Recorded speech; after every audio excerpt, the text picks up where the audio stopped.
It's my big brother. It's not rival. It's not my rivals. It's not my opponent. It's my partner. It's my brother. AJ G. God have plan, you know. Okay, 2021 fight Usyk and Joshua. Okay, rematch 2022. Okay, 2024-25 Anthony with Usyk training together. 2026-27 Anthony undisputed champion. Good idea. Usyk help. Oh, good. Signed. Is he good enough to win a world title again? I think on his given day, yes, he is good enough to win a world title again. And I think that is his ultimate goal. You're not having that, Simon. Yeah, you don't think he could? No, I don't think so. And when people think I've got this agenda against Anthony, I don't have an agenda. I think he's a superstar in his own right. But I think looking at how, listen, to say he could win a world title, it'll be about the opponent he faces. If he faces Correct. Daniel Dubois or Moses Atoma in 18 months' time, I don't see him winning those fights. I not think. I know. Yes, it's possible. It's possible. AJ, it's possible. You undisputed champion in 2027. AJ, it's undisputed champion. Heavyweight.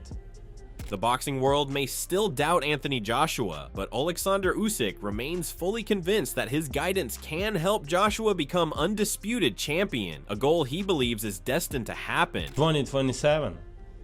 AJ, it's undisputed champion. Heavyweight. Yes, it's possible, Charlotte. You know, I a lot of time heard, hey, Usyk, you small, for you it's not possible, blah blah blah blah blah blah blah blah blah. Look, I say, we'll see. I pray, please. I not не прошу. I don't ask. Give me. I say, I work.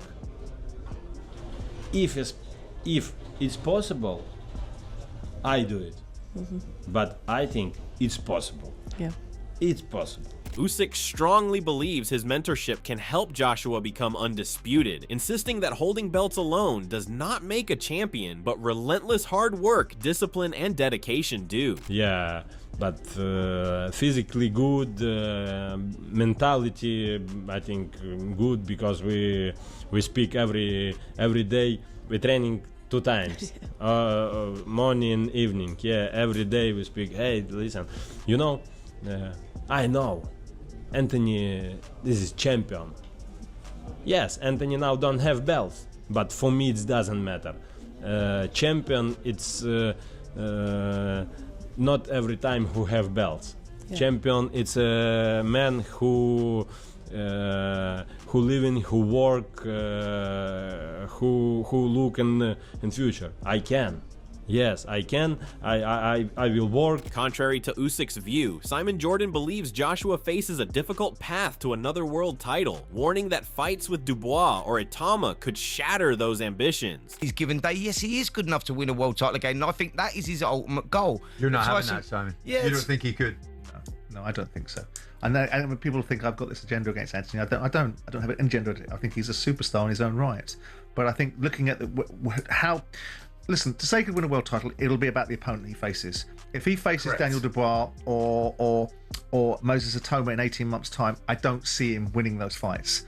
If he fights someone else, then a different opportunity. So to rule him out unequivocally is unfair because it depends upon the opponent. Yeah, and the opponents are talented and are many. And with that, the debate around Joshua's standing grows even louder, as Simon sees no scenario where he can overcome either Moses or Ajit at this stage. We wouldn't be seeing Anthony Joshua fighting Atoma within the next 18 months because of his commitments to fighting Tyson Fury. He's got a 2-fight deal with Tyson Fury. So in 18 months' time, if Moses Atoma continues to make the progress that we believe that he's going to make, and if Moses Atoma goes in against Hrgovic in August, knocks him out, which I think he will, I don't see Anthony Joshua beating a 22, 23-year-old Moses Atoma with lots more experience, having fought at different levels and answered other questions. I don't see that.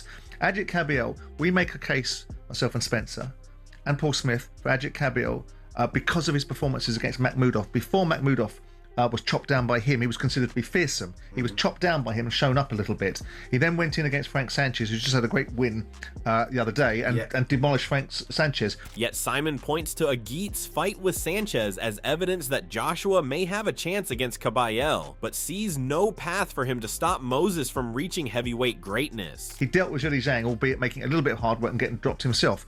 He's a very good heavyweight, so I would be more inclined to suggest that Anthony Joshua would have a better chance against Caballel in 18 months' time than against Moses Atoma.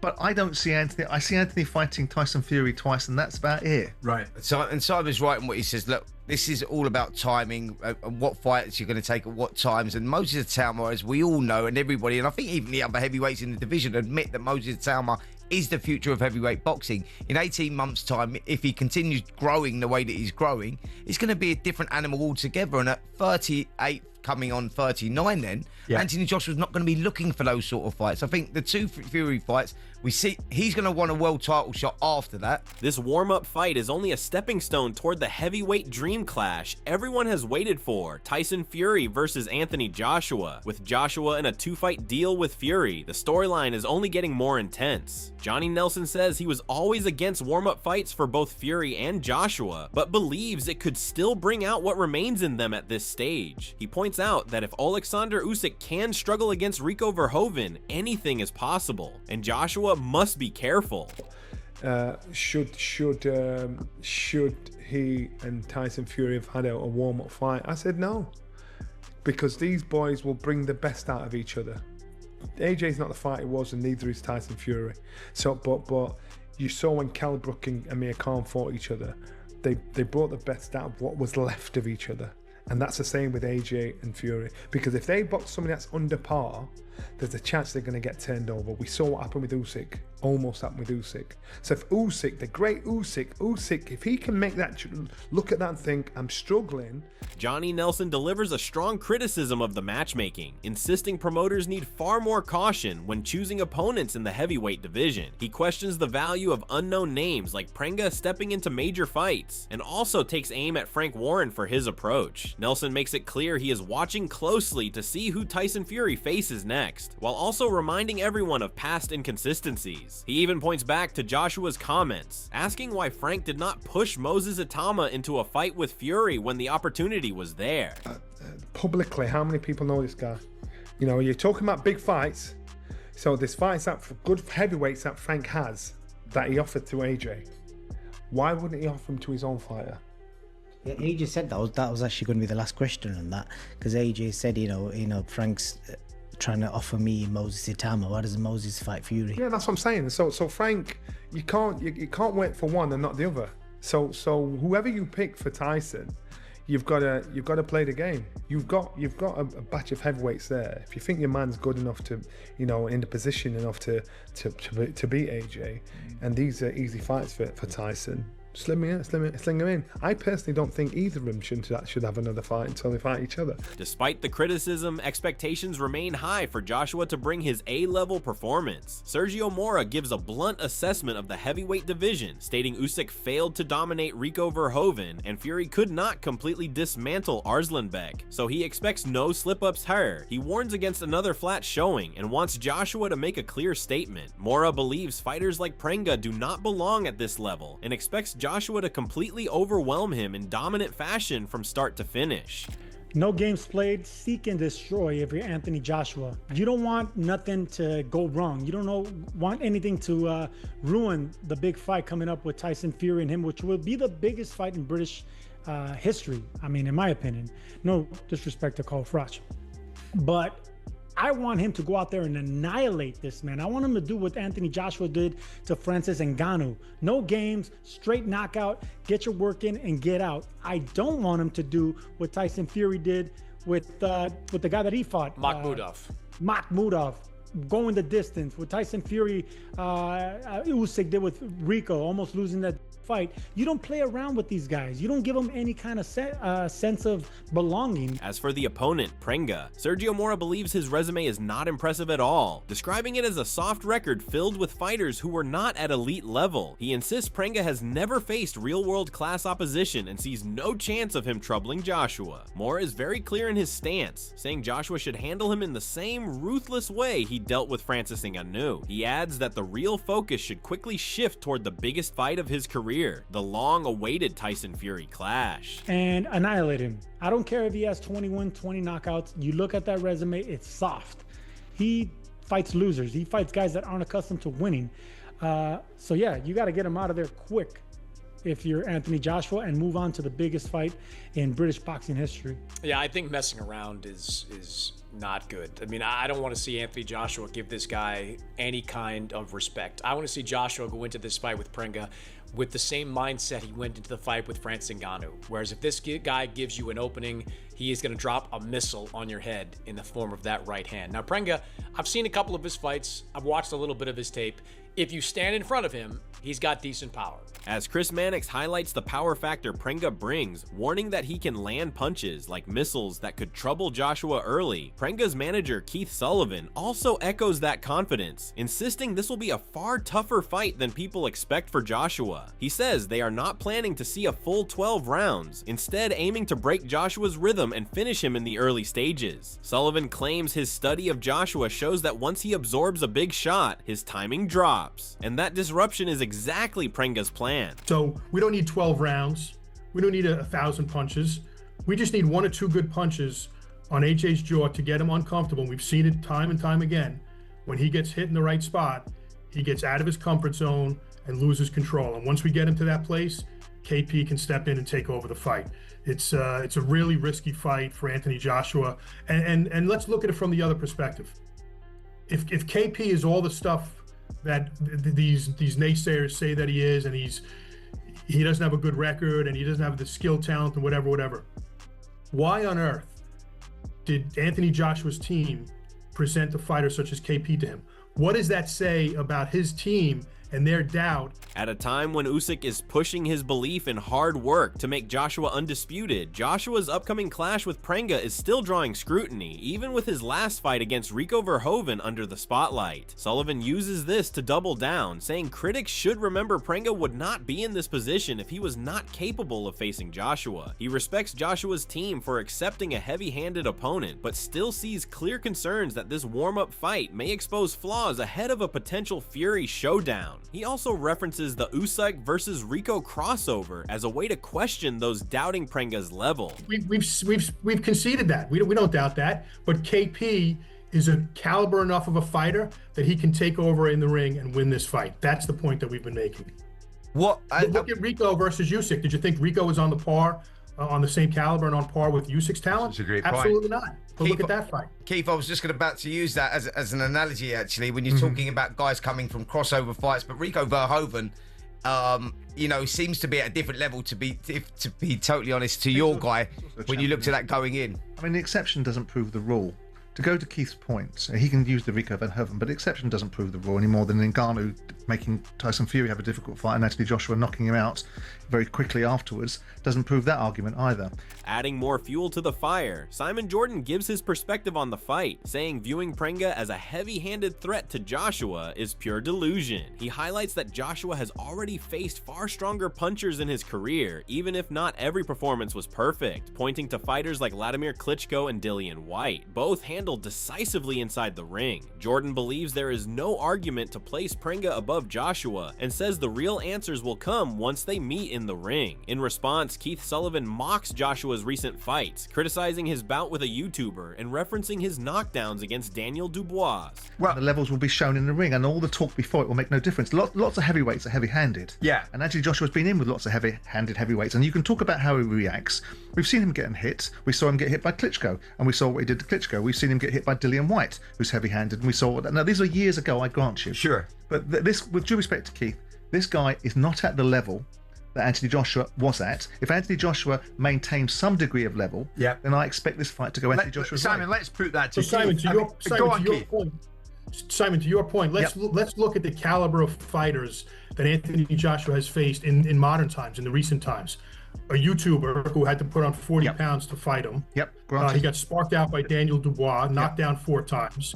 Adding on, Dave Allen brings a raw and honest angle on Prenga's situation, recalling how he once suggested the fighter when matchups were being discussed. He explains how Prenga's name even came up in conversations around potential opponents, before Anthony Joshua was mentioned as a possible step up. Allen notes that Joshua has been inactive for a long time, with nearly 2 years out of the ring, and questions the timing of such a major jump in competition. Still, he respects Joshua's journey, saying he has carried British boxing for years, and deserves credit for everything he has given to the sport. Pringa, yeah. I can't think I'm not sure if it was Eddie or Matchmaker or someone, but I said, I was looking through a box set for guys I could box for the Sheffield show. Before Matmadov was mentioned, I was sending some guys over, like, you know, unbeaten guys, and I remember sending Pringa over to someone. I said, what do you think about Pringa? But no, got Matmadov instead. What do you think of Anthony Joshua fighting him? Look, there's reasons why. He's been out for a long time. I don't count the Jake. The Jake Paul was like an exhibition, really. He hasn't boxed since Dubois, nearly 2 years out. You know, he's not had the easiest of times, and he deserves an easy one. He carried British boxing on his back for fucking 10 years, to be fair to him. He's been amazing. Allen continues with a more balanced view, stressing that Joshua's recent stretch has not been easy, and that personal setbacks have added pressure outside the ring. He points out that even the Jake Paul fight felt more like an exhibition and should not be judged too harshly. For Allen, the key concern is whether Joshua is mentally and physically ready for a dangerous opponent like Pringa or a future clash with Tyson Fury. He adds that Joshua has always operated as a consummate professional, insisting he only enters the ring at full readiness, which in his view ensures he will always bring his best when it matters most. I don't begrudge him an easy one. I think it's a bad fight, but I certainly don't begrudge him, you know, this fight coming back with you know, the last couple of years that he's been out, and, you know, obviously a lot of, you know, stuff going off, and I certainly don't begrudge him this fight now. Yeah, because obviously with the car crash as well, you almost have to see if he's mentally prepared to be in the ring with someone like Tyson Fury. I think it's a fair fight for him. You know, Anthony Joshua, I was a sparring partner 14 years ago. I was a sparring partner for a couple of years. He won't be in the ring unless he's 100%. That's one thing about him. He's a consummate pro. He only way he gets in the ring is if he's 100%. So that's one thing you can always say about him. He'll be at his best. Giving his advice, Tim Bradley adds another angle to the discussion, saying that if Anthony Joshua approaches it the right way, he only needs to take control from the opening exchanges. Bradley believes avoiding the big right hand is key, but once Joshua applies pressure, Pringa will struggle at that level. He describes him as tough but also vulnerable when pushed back, suggesting his defense tightens under fire. Bradley insists Joshua's experience and ring IQ should be enough to break him down and control the fight from start to finish. But if you, AJ, all you gotta do is take it to him. That's it. Avoid getting hit with a big shot. You know, got a good right hand. All you gotta do is take it to him. You know, this guy right here, he's tough, but he's soft at the same time. He's tough, but he's soft at the same time. Bradley continues his breakdown by stressing that once Joshua starts forcing the pace, Pringa has never dealt with that kind of elite pressure before. He says if Joshua begins landing clean shots and backing him into the corner, Pringa will fall into a high guard and rely on basic defense. From there, Bradley believes the response will be limited even if Pringa tries to fire back. He warns Joshua not to get careless because of the power threat, but still calls it a fight he should control with experience, timing, and smart pressure, making it what he describes as easy work. So like if you start to put the pressure on him, he ain't never been at that level, and you start hitting him hard and you bag him in the corner, he gonna tuck up in that high guard, that dummy defense, and he just gonna take it. That's it. Oh, he gonna try to come back, but again, you got too much experience, AJ. You got too much understanding of boxing, bro. You know, don't get reckless, because he does got pop. But just take it to him, bro, and it should be easy. Easy work. This fight is shaping up to be more than just a warm-up. It is a real test of where Anthony Joshua stands in the heavyweight landscape right now. From Oleksandr Usyk's belief in building him toward undisputed status, to Simon Jordan's doubts and Tim Bradley's confidence, the debate keeps getting louder. Sergio Mora and Prenga's manager also add their own sharp takes, making the situation even more divided. Whether Usyk's mission to guide Joshua to undisputed glory succeeds or collapses under pressure will only be decided inside the ring. Comment your thoughts below and subscribe for more breakdowns.